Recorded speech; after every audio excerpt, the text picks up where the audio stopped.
We're going to talk about Nimrod and his wife Semiramis, also believed to be his mother. This is going to be a very important video going over how we got so much paganism into our world, things like the worship of the sun god and different accounts of a miraculous birth in many religions around the world. There's a version of a Mother Mary and a miraculous birth of a baby in cultures around the world like the Babylonian, Egyptian, Roman, Sumerian, Asian, and Indian cultures and more. The question is, where did this all come from? We know that the Bible records a story of Nimrod. He was the son of Cush, the great-grandson of Noah, born in the Mesopotamian region. Now there's some historical accounts that point to the possibility of Noah being a giant, and so was Nimrod. There's some ancient pictographs that give us an idea of just how large he may have been. Genesis tells us that he was a mighty hunter on the earth. And the accounts of Genesis give us understanding that the one who organized the building of the Tower of Babel was Nimrod, organizing the first kingdom to rebel against God. And keep in mind the name Nimrod in Hebrew, deriving from the word marad, means he rebelled.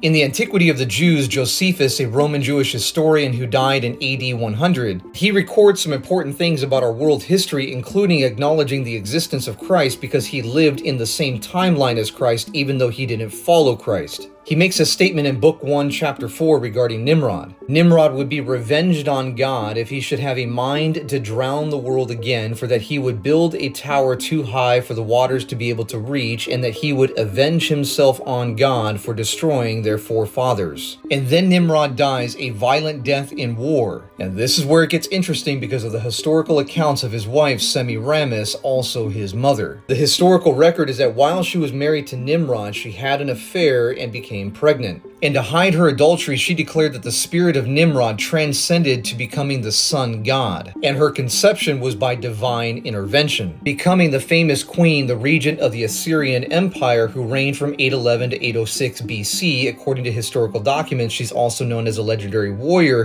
who exercised political power like no other, commanding territory that stretched from Asia Minor to modern-day Iran. And we know that her influence continued over into Egyptian culture. In Jeremiah 44, he gives a warning to the people to stop following the Egyptian gods, but they refused to listen to the voice of the Lord, and they wanted to burn incense to the Queen of Heaven, Semiramis. And Semiramis' son was named Tammuz. Now we find a lot of presence of the sun god worship in ancient pictographs. Different images, different versions, but all having the same theme of worship to the sun god. Again, by a divine miraculous birth. And we see versions of this story in the surrounding regions and cultures. That has also influenced the Roman Catholic Church. And this is why the follower of Christ needs to remember that Satan is a counterfeit of everything good that God's ever created, including prophecy.